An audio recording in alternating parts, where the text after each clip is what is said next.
me dijo Fray Lalo que no me hiciera tonto, que terminara mi presentación, no había avanzado. Entonces, así rapidito para aprovechar el tiempo, porque todavía nos quedan algunas cosas, pues doy los últimos datos.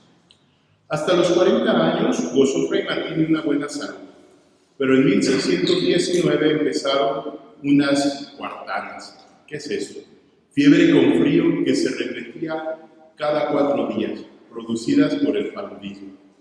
Según afirma Fray Francisco de Santa Fe, en el tiempo que lo conoció, todos los años padecía por cierto tiempo señalado una enfermedad de cuartanas, las cuales pasaba el tiempo sin regalo alguno y sin que se dejase de hacer sus ordinarios ejercicios como si estuviera bueno, llevando la dicha enfermedad con mucha paciencia y alegría. El padre Andrés Martínez afirma que desde 1630 más o menos andaba siempre enfermo y todo lo llevaba con gran amor y siempre con mucho contento. Para el año de 1639, con casi 60 años, hacia finales del mes de octubre, cayó con la enfermedad llamada tabardillo o tifus. Esta enfermedad tenía fama de incurable y quitaba la vida en 2 semanas. Fray Martín era consciente de que iba a morir.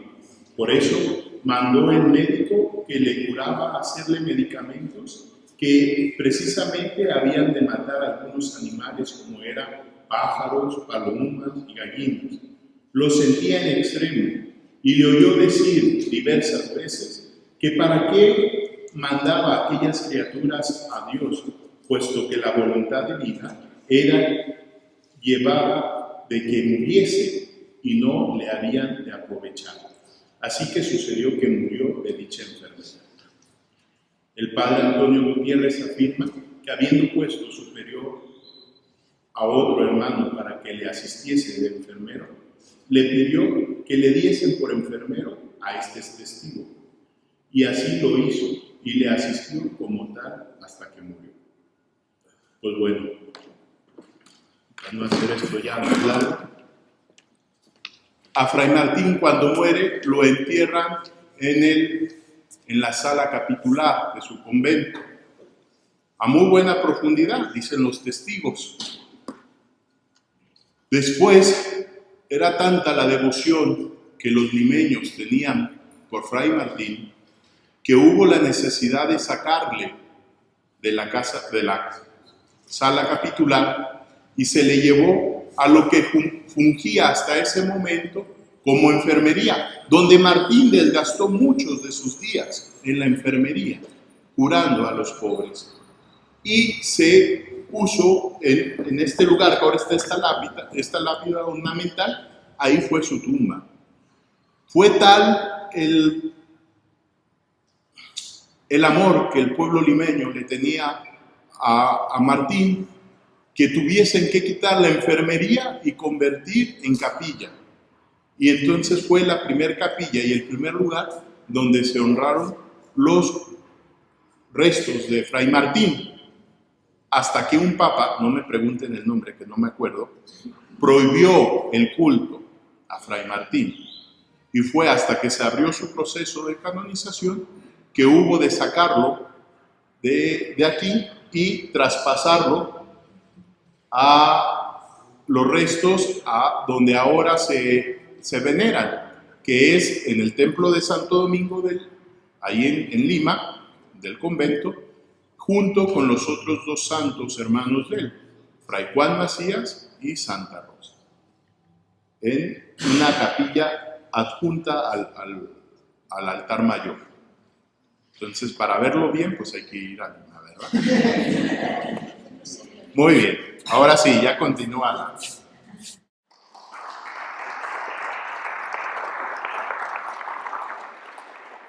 Muy bien, pues yo sí voy a usar el micrófono porque no tengo la voz de Toño, ¿verdad? Que llega hasta allá.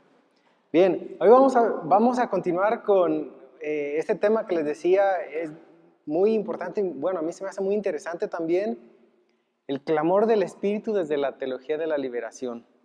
Y para muchos la teología de la liberación fue en algún momento, pues, como si dijeran, ahí viene Donald Trump, no, corran.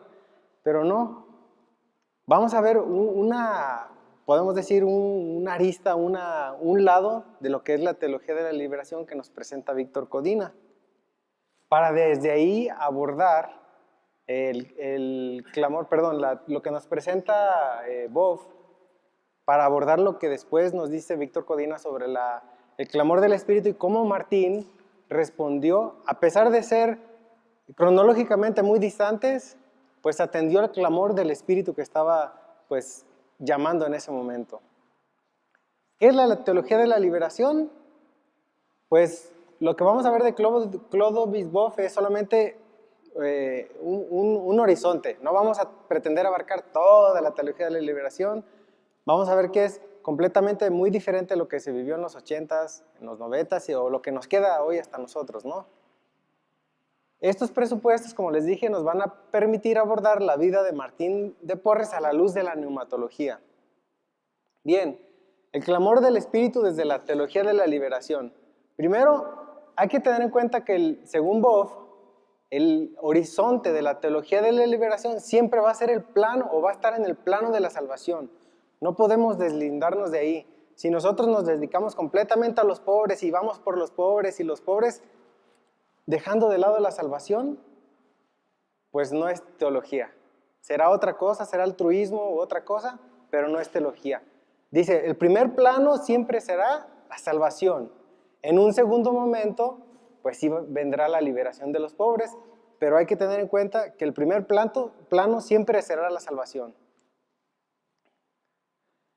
Boff dice que la raíz última de la teología de la liberación está temática u operativamente en la fe objetiva. Y esto es la palabra de Dios y la revelación. Es decir, objetivamente la teología de la liberación se sustenta en la fe a través de la palabra de Dios y la revelación. Subjetivamente, y esto es lo que la va a convertir en teología de la liberación, es desde la óptica del oprimido. Así lo pone Boff. Nuestra fe se sustenta, según desde esta perspectiva, en la palabra de Dios y la revelación, pero para que sea teología de la liberación, tiene mucho que ver con la fe de cada una de las personas, la fe subjetiva, lo que cada una de las personas está viviendo. Eso, según Boff, es lo que la va a convertir en teología de la liberación.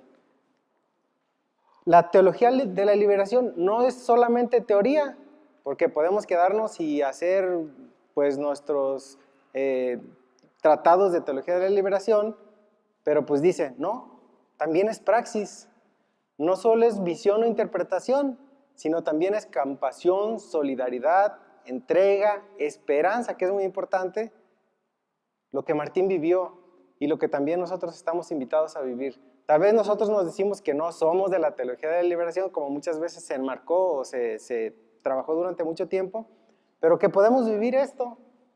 Nuestra fe no es solamente lucubrar, hacer grandes tratados, sino que también es práctica.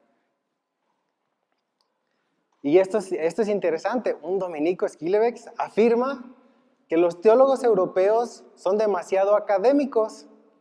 Es decir, ellos se dedican solamente a hacer escritos, tratados, libros, pero dice, los teólogos de la liberación obligan a pensar partiendo de la vida de la comunidad cristiana.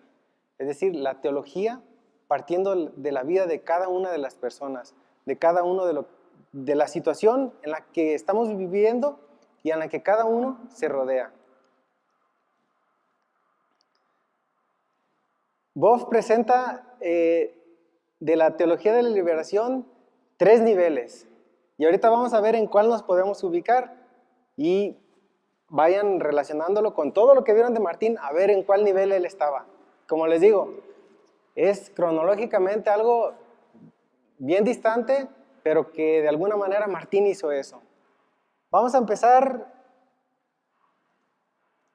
vamos a irnos primero con la descripción. Hay 3 tipos de teología, de la liberación o teología, muchos le dicen latinoamericana. El primer nivel está el profesional, el segundo es el pastoral y el tercero es el popular. Y aquí vamos a ver las diferencias que hay entre cada una. Y van a decir, ¿pero por qué nos está presentando esto? Para ver qué es la diferencia de cada una y cómo se puede vivir o cómo, analogándolo a lo que hizo Martín, pues de alguna manera, pues él vivió en ese tiempo. El primer nivel, el profesional, se puede describir como una teología pues muy elaborada y rigurosa. Vamos a decir, esto solamente lo hacen los teólogos dedicados a hacer teología. El nivel pastoral lo hacen, pues es una cuestión más orgánica y tiene relación con la praxis. Es decir, sí es elaborada, pero también tiene una relación con la praxis. Y el nivel popular es difusa, capilar, casi espontánea. Es decir, es algo que se siente, que se toca, que se vive al momento, ¿no? En cuanto a descripción, así la podemos decir. La teología profesional es elaborada, rigurosa. La pastoral tiene lo de la profesional, pero también se relaciona con la praxis. Y la teología popular, pues es capilar, ¿no? La lógica. ¿Qué tipo de lógica usa cada teología? La profesional es tipo científica, metódica, sistemática y dinámica. Es decir, esa tiene un método y así es y de ahí no la movemos. La teología pastoral, su lógica es la de la acción. Es profética, concreta y propulsora. Es decir, sí, somos profetas y vamos, propongo esto y vamos para adelante. Y la teología popular, su lógica es la lógica de la vida.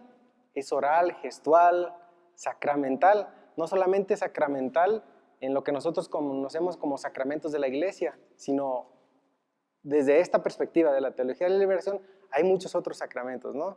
Es decir, algo que se convierte en sacramento para nosotros. El método.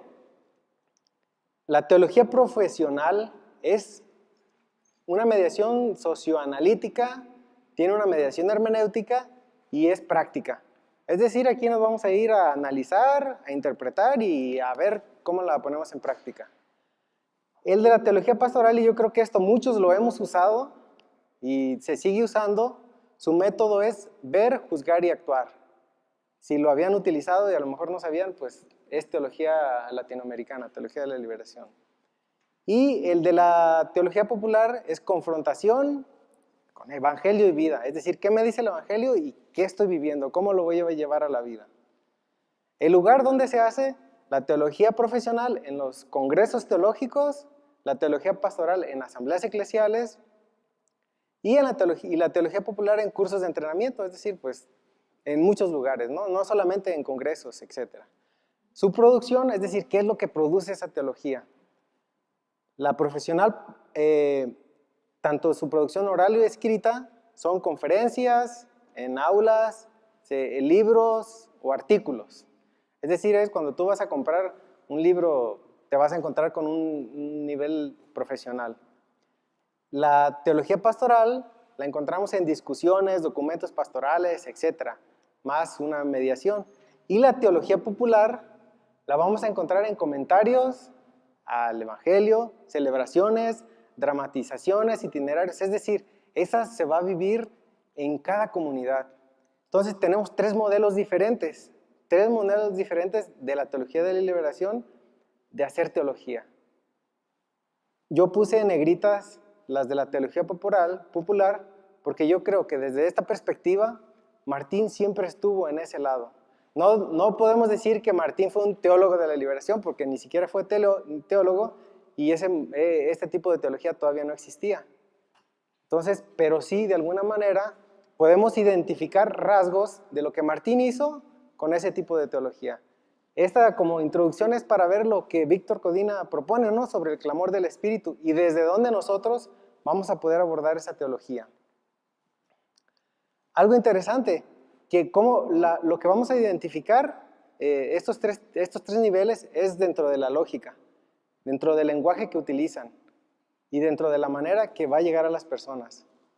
Como bien vimos, yo creo que sí es fácil de identificar. La profesional, su lenguaje va a ser un lenguaje técnico. La pastoral, pues vamos a tener entre técnico y práctico. Y la popular, vamos a la práctica.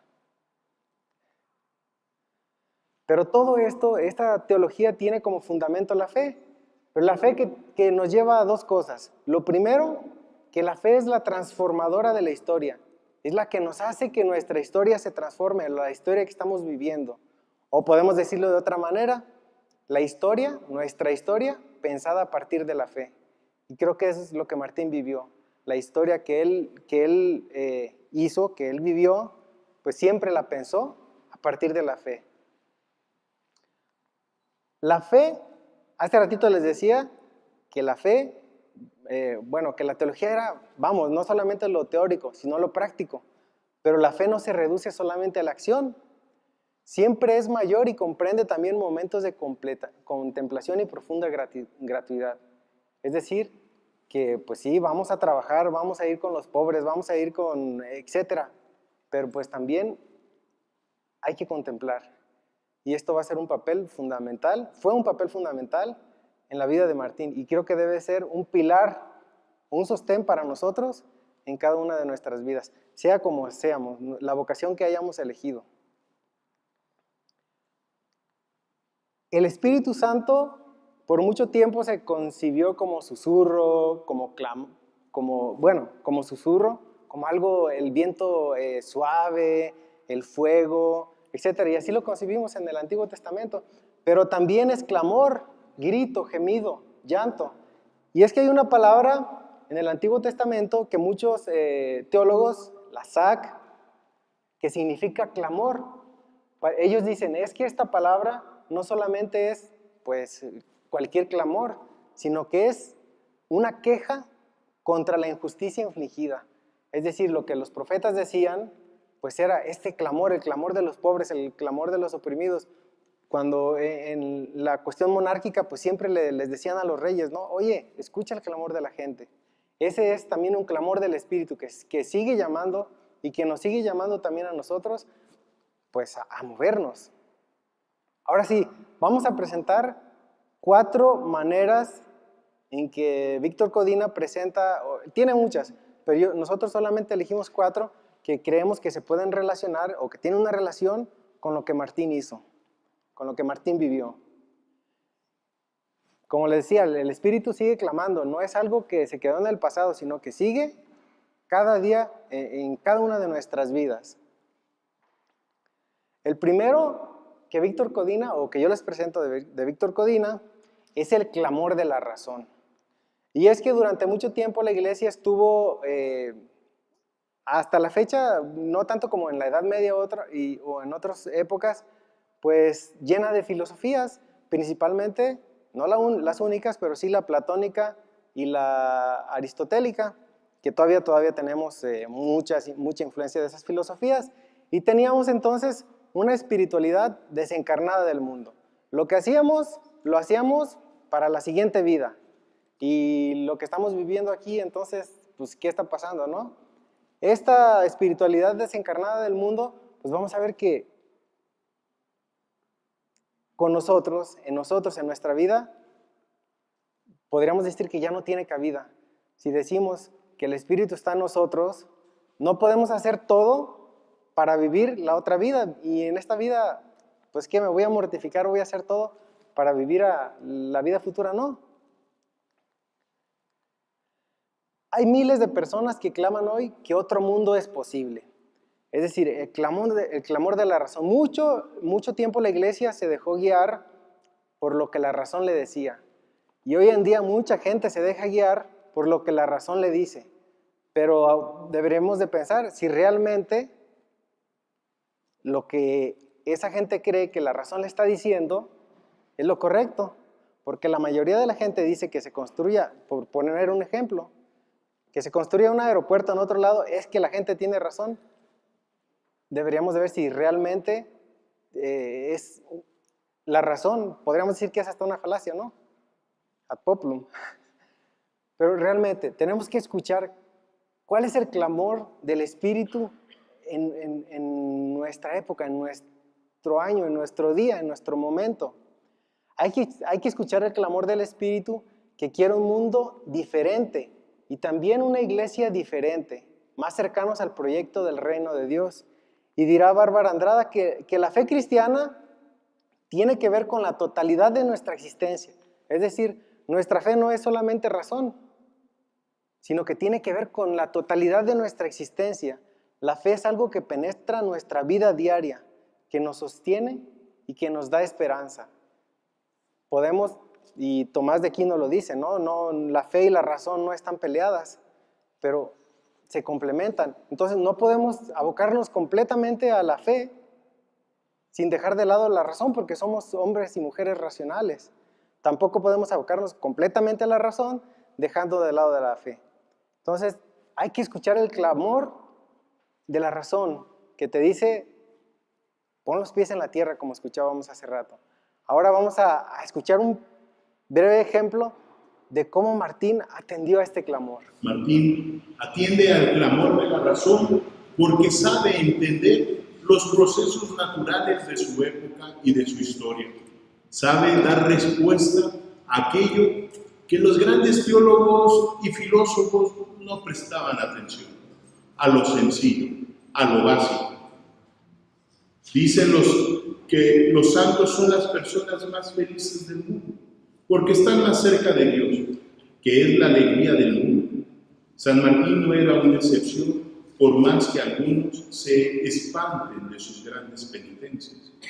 Los testigos del proceso coinciden en afirmar que era un hombre muy alegre, aunque no lo manifestaba, externamente con grandes carcajadas, sino con una sonrisa sencilla que transmitía amor y paz.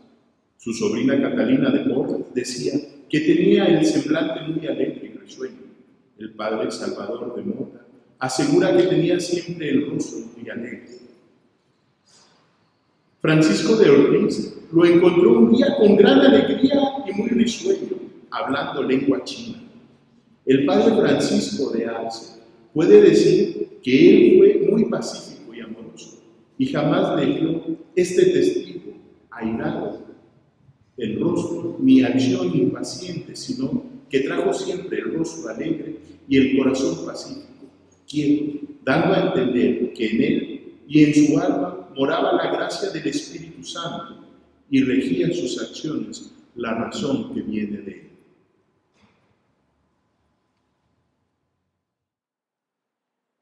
Bien, dentro de las actividades de cada sesión de dominicanismo itinerante, pues tienen alguna actividad para ustedes. Nosotros decidimos integrarla dentro de estos clamores que les vamos a presentar. Es decir, no vamos a hacer una actividad al final, sino que vamos a hacer varias actividades cortitas, chiquitas. Por lo que les vamos a pedir ahorita que se reúnan en grupos como ustedes decidan, como ustedes quieran, pero sí nos gustaría que estuvieran mezcladas y van a responder a la pregunta, ¿cuál es el clamor de la razón hoy, aquí en mi tiempo? ¿A qué es lo que el Espíritu me está llamando? Pues a responder. Van a tener 5 minutos para esto, va a ser cortito. Entonces, ustedes deciden con quién integrarse, pero sí nos gustaría que estuvieran mezclados, pues para que vieran las diferentes perspectivas de cada uno, de cada comunidad, de cada zona de donde viven. Entonces, corre el tiempo. Ahí donde están, en sus lugares. Vamos a seguir trabajando en los mismos grupos. Ya tuvieron tiempo de platicar de cuál es el clamor de la razón. Ahora vamos a ver otro clamor importante y por el cual muchos identificamos a Martín. No es el único, pero sí muchos cuando dicen Martín, Martín de los pobres o Martín de la caridad. Pues sí, es el clamor de los pobres.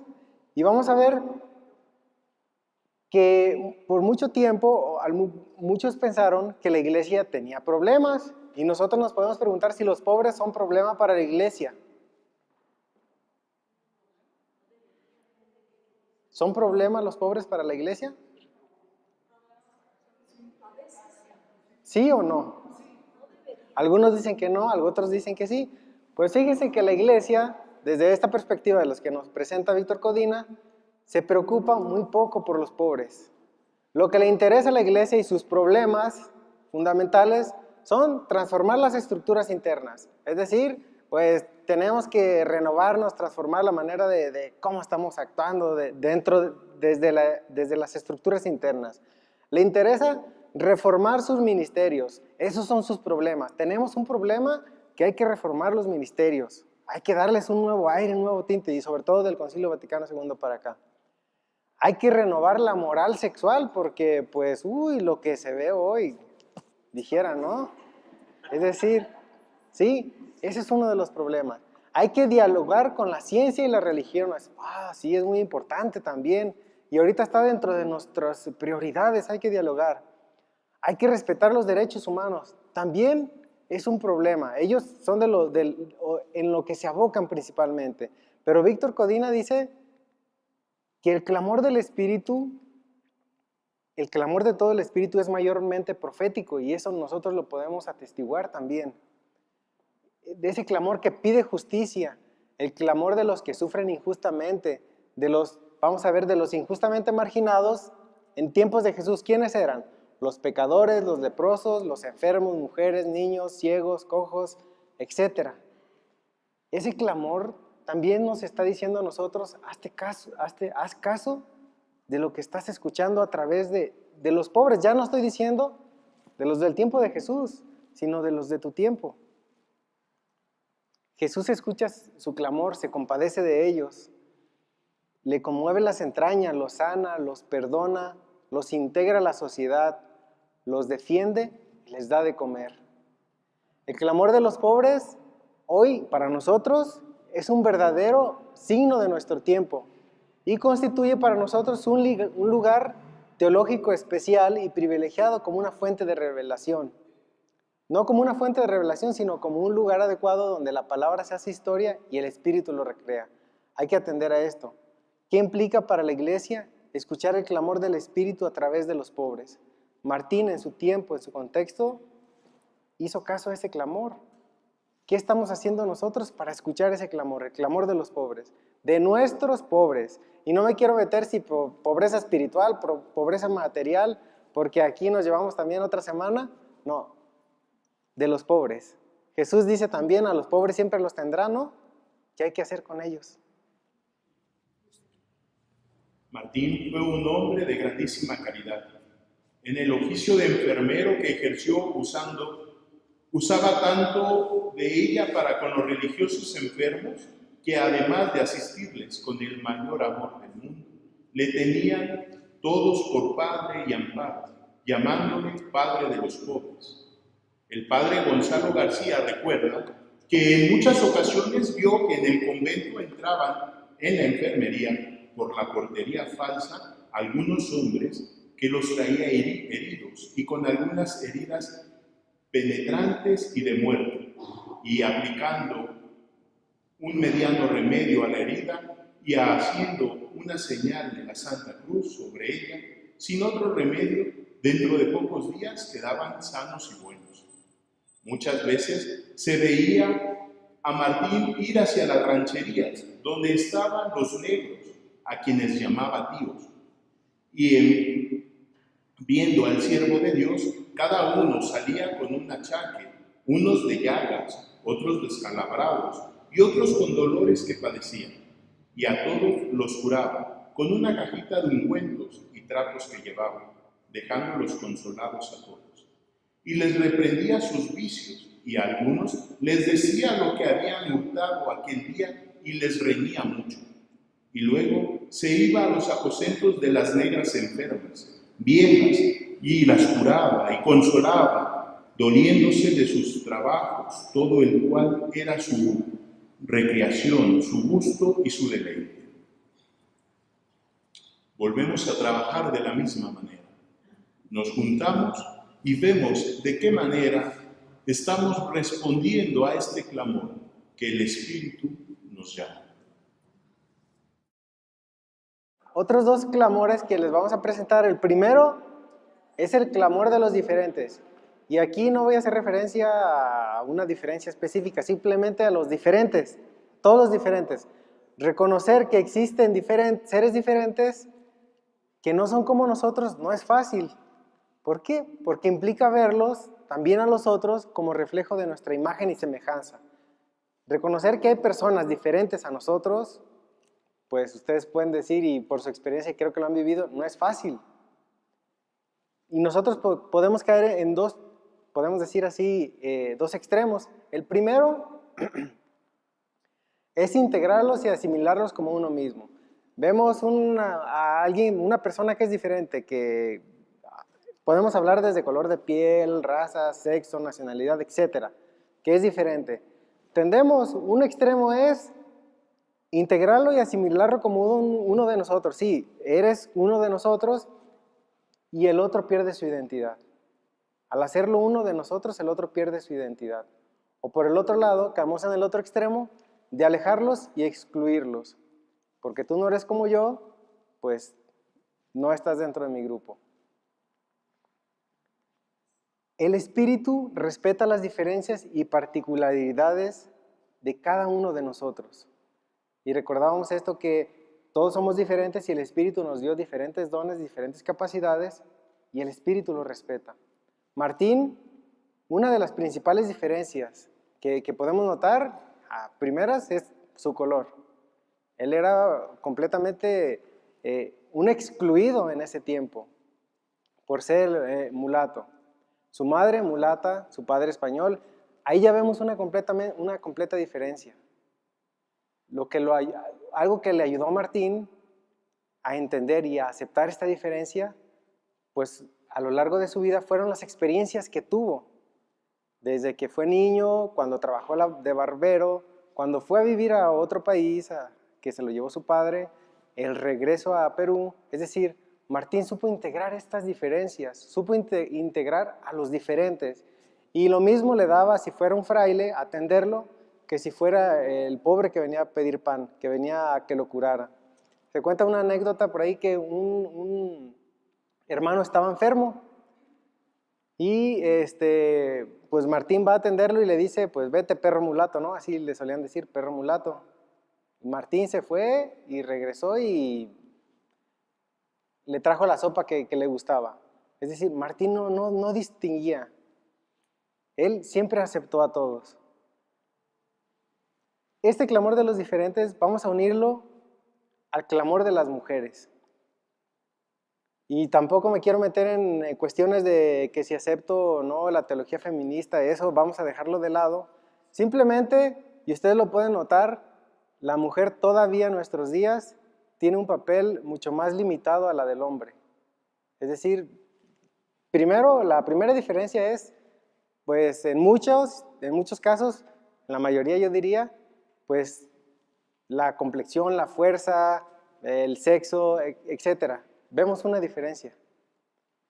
La mujer de alguna manera está excluida por ser mujer. Detrás del clamor de las mujeres se esconde también la presencia del espíritu. Y es que la palabra ruaj, como muchas veces conocemos al espíritu, en hebreo, en semita, es femenina. En español no la podemos decir la espíritu, pero en hebreo es femenina. Entonces, también hay que atender al clamor de las mujeres. Las acciones que Jesús hace frente a las mujeres, pues son iluminadoras. Sana, levanta, cura la hemorroísa, incluye a la que nos dice el Evangelio, la pecadora, etc. Es decir, Jesús siempre incluye a las mujeres también. Martín no hizo diferencia si era mujer, si era hombre, si era niño, si era adulto. Es decir, tanto el clamor de los diferentes y la sexual es una de ellas, pues Martín siempre supo acogerlas. Ahora en los grupos, y ahora vamos a tener solamente 3 minutos, ¿cómo estamos nosotros atendiendo a estos clamores? A los de los diferentes y a los de las mujeres. 3 minutos.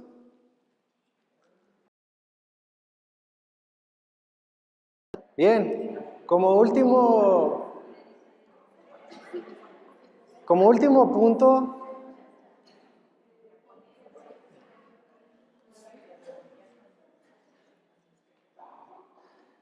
creo que esto nos daría para platicarlo más, pero como un último punto, sí me gustaría que cada uno de ustedes, o en pareja o en comunidad, pues reflexionaran y se lo llevaran de tarea, cuáles son los clamores. Nosotros vimos 4 clamores, pero cuáles son los clamores que el Espíritu te está llamando a que atiendas hoy. ¿Cuáles? Ya sea en tu comunidad, en tu trabajo, donde sea que vayas. ¿Cuáles son los clamores que el Espíritu te está llamando a atender? Como vemos, Martín, si analogamos esto, Martín fue realmente un hombre inspirado por el Espíritu. Y con esto vamos a llegar a estas conclusiones. Martín fue un hombre guiado por el Espíritu, y lo vamos a resumir en dos puntos. Primero, el Espíritu le inspiró pensamientos y sentimientos conforme a los de Jesucristo. Movió sus afectos, sentimientos, pensamientos. Siguió la luz del Espíritu para estar siempre en la verdad. Y de esto sí, no lo podemos negar. Nosotros podemos concebir a Martín de Porres como un hombre espiritual, un hombre lleno del Espíritu. ¿Y cómo lo palpa? ¿Cómo lo vemos esto? Primero, uno de los dones más grandes que recibió Martín, sin duda, fue la capacidad de ser un verdadero hermano. Y esto es indiscutible. No podemos decir que Martín fue un mal hermano. De acuerdo a los testimonios de canonización, Martín fue un verdadero hermano en todo sentido de la palabra. Llevaba en su corazón una visión del reino de Dios. Sabía que la iglesia no se había despertado aún a su tarea de ser una levadura en esta sociedad. Es decir, su visión de reino de Dios, tal vez a lo mejor no con este nombre de reino de Dios, pero su visión de evangelio, de vivir en la tierra plantado en esa sociedad de Lima, pues fue siempre esta: llevar ese pedacito, podemos decir, de cielo a los demás, siempre guiado por el Espíritu. Creo que esto también nos deja una tarea para nosotros. ¿Qué estamos haciendo para llevar a los otros ese pedacito de cielo? Vivió el momento presente con serenidad y ecuanimidad, sin preocuparse demasiado por lo que pensaban los demás acerca de su vida espiritual. Eso le otorgó una visión de la realidad que le ayudó a permanecer anclado en Dios como en el mundo real y cotidiano de los pobres. Es decir, a Martín, y muchas veces lo criticaban por su vida espiritual que llevaba, pero a él no le importó. Eso le permitió estar en contacto tanto con Dios como con los pobres. Y finalmente fue tan encendido del Espíritu que era capaz de enfrentar a sus enemigos con tanta paciencia que al final se rendían a la fuerza del amor. A pesar de todo lo que le decían a Martín de perro mulato, y eso nomás lo ponen como, me imagino que debe ser lo mínimo, ¿no? A pesar de eso, Martín siempre respondía con amor, con actos de amor. Por eso les decía, ¿por qué no le llamamos Martín de amor en vez de Martín de la caridad, no? El segundo, el Espíritu Santo ora en él y por él, puesto que la oración fue para el santo el principio de todas las gracias. La contemplación del rostro compasivo de Cristo le había revelado a Martín uno de los más grandes milagros: la belleza de su propio rostro, la belleza de su propio corazón y alma. Fue un verdadero templo del Espíritu Santo, una casa de oración. Y esto creo que es fundamental para todos nosotros. La oración fue para Martín el fundamento sobre el cual todo lo demás se sustentó. ¿Que hacía milagros Martín? Pues a lo mejor los hacía. ¿Que hacía esto? A lo mejor los hacía. Pero su fundamento principal fue la oración. Y habría que preguntarnos también para nosotros, ¿cómo está nuestra oración? Porque muchos, los religiosos, las religiosas, los que viven en su vida cotidiana, pues sí, a lo mejor te pueden decir: ay, es que tú estás más cerquita de Dios. ¿De verdad? ¿Estás más cerquita? Yo creo que algo bien importante es estar anclados en Dios, siempre en Él. Quizá uno de los dones por los que más fue conocido, sin duda, fue por ser instrumento sanador de Dios. Él había sido amado plenamente por Dios, que no quería otra cosa que transmitir ese mismo amor sanador a los demás. Sí, tenemos testimonios y milagros de los que Martín hizo, pero él solamente quería transmitir el mismo amor que Dios transmitía, que Jesús transmitía. Por eso fue un instrumento del amor sanador de Dios. Así como Martín sanaba con amor, no vamos a decir, porque también no queremos caer en esta cuestión pues de mágico, ¿no? Martín sanaba porque tenía un fundamento bien plantado en Dios, en el amor. Su amistad con los animales y todas las criaturas de Dios era una sagrada predicación que conducía a los demás hacia el reino y hacia una experiencia del amor incondicional de Dios. Es decir, para Martín no había diferencia. Para él todo era creación de Dios y atendía, como voy a repetir otra vez, pues al pobre, al rico, al gato, al perro, como lo decían hace rato. Es decir, Para él toda la creación era expresión del amor de Dios y él lo daba así a los demás. Su trabajo era intenso, pero sabía que no tenía control sobre los frutos de su trabajo. Eso es bien interesante.